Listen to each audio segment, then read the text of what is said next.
Megan Nolan reporting for CFC Scene. While it's finally springtime in Charleston, this week all the weatherman has to say is rain, rain, and even more rain. For this week's installment of Campus Conversation, I wanted to speak with Judge Alex Sanders. This Thursday, the Cougar Activities Board is presenting Judge Sanders in a lecture series, and why wouldn't they? Unless you live under a rock, you know what this is, and you probably use it every day. The truth is, 93% of Americans now have a cell phone or a wireless device, and 1/3 of those users have a smartphone that allows them to browse the internet and check their email. What are you waiting for? Get off the couch and make your way to the South Carolina Aquarium. It'll be a splash. For more information or to purchase tickets, you can go online to www.scaquarium.org.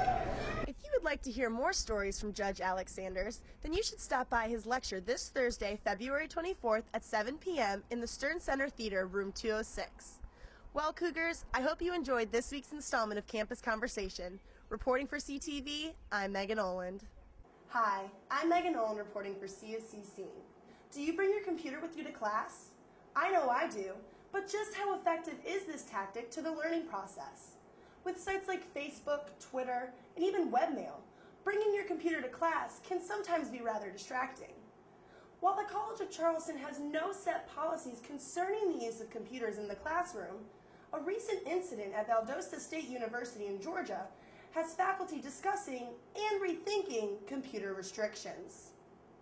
It is getting to be a little bit of a distraction for me as the instructor because I am pretty sure that a fair fraction of those students are not using the computers for anything classroom related. If you walk into any College of Charleston classroom these days, you will surely see a number of students typing, scrolling, and clicking away on their laptops, and it makes you wonder who actually is paying attention these days. Apparently, Valdosta State University Assistant Professor Frank Rybicki was wondering the same thing last week when he allegedly accused a student of surfing the web as opposed to taking notes. According to the VSU student newspaper, Rybicki shut the laptop on the student's hand and was later arrested on charges of battery. Most students here at the college believe it is up to you to decide if bringing a computer to class is really the right choice. In college, you're allowed to do what you want to do and bring your laptop, and it's the student's fault if they're distracted on their computer. I actually don't take it to class because I will get distracted, so I try not to bring it. Computers are no doubt incredible tools with endless capabilities, but whether or not they are used as tools of progress or as tools of distraction are entirely up to you. Use some discretion, Cougars. If you just can't seem to stay focused on taking notes, and you constantly find yourself surfing the web, maybe it's best to leave the computer at home.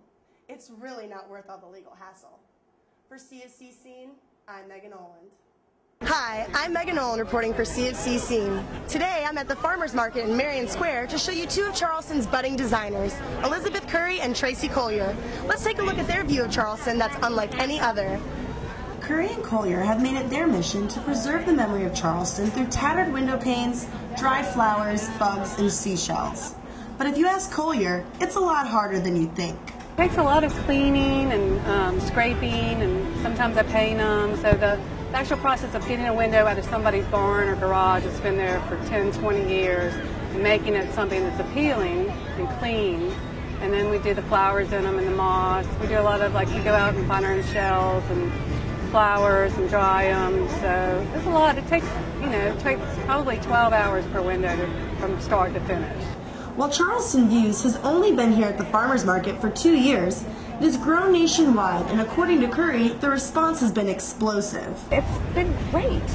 We've shipped them to Maryland, they've gone to North Carolina, Atlanta, New Jersey, Philadelphia, and they're all over the place. I mean, if it was cost effective to ship them to the UK, some would be in the UK right now, so they're everywhere.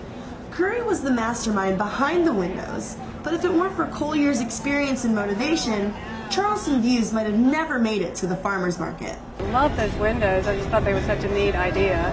So yeah, I encouraged her to apply and get juried in. And I mean, we started last year. It's been great. The economy is tough on everyone, but Curry and Collier have found a way to capitalize on recycled and donated material right here in the Lowcountry.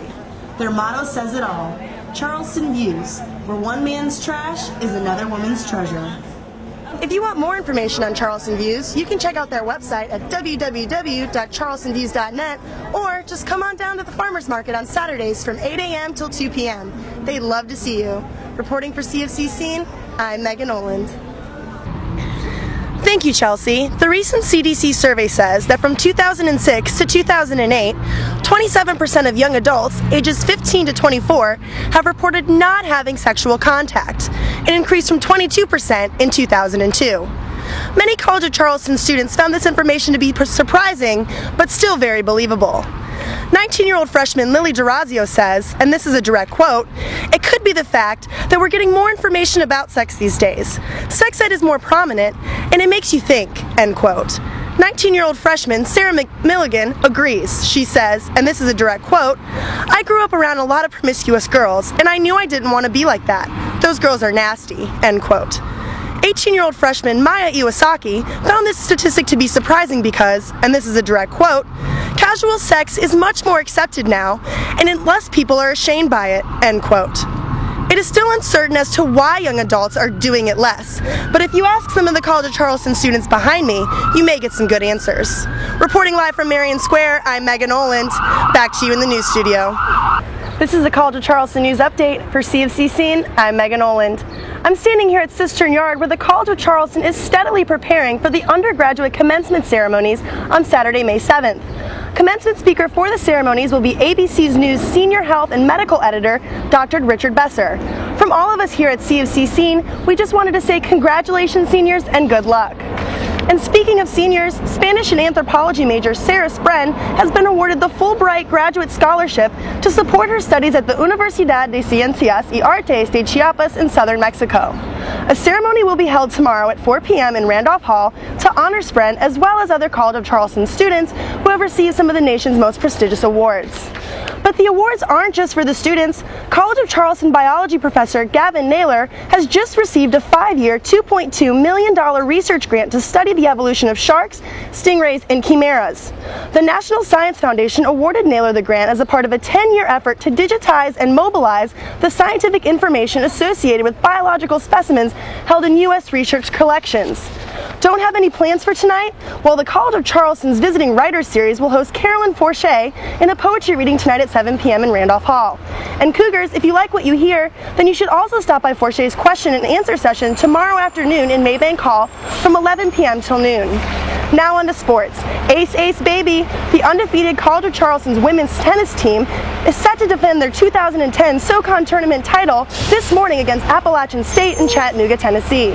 In other CFC sports, the men's baseball team is coming off a strong 10-6 win against USC Upstate last night and is set to play Furman tomorrow at 6 p.m. at Patriots Point. Before I let you go, let's take a look at today's weather. It's currently 87 degrees with a 40% chance of scattered thunderstorms later in the day. That's been your 2-minute College of Charleston News Update. For CFC Scene, I'm Megan Oland.